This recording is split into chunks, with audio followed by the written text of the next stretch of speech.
WhatsApp guys, সবাই কেমন আছেন? আশা করি সবাই ভালো আছেন।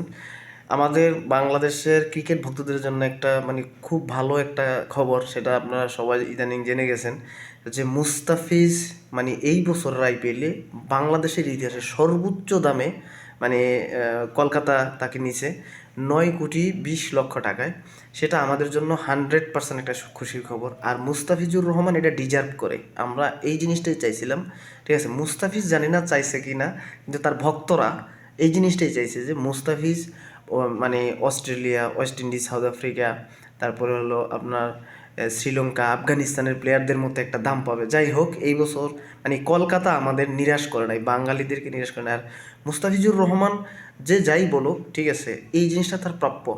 ঠিক আছে, ধন্যবাদ কে কে আর বরাবরের মতোই বাংলাদেশের প্লেয়ারদেরকে তার প্রাপ্যটা দিয়ে আসছে। দেখছি আমরা এর আগে সাকিব আল হাসান খেলছে, তাকেও প্রায় 3 কোটির মতো দিছে।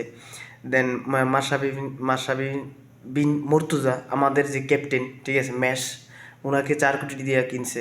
যাই হোক, কথা হচ্ছে এই বছর আইপিএলটা 18 কোটি মানুষের তারা যখন আইপিএল দেখবে আর কলকাতার যখন খেলা হবে, তখন আমি বলবো 18 কোটি মানুষেরই মনে করেন নজর থাকবে আইপিএল খেলার মধ্যে।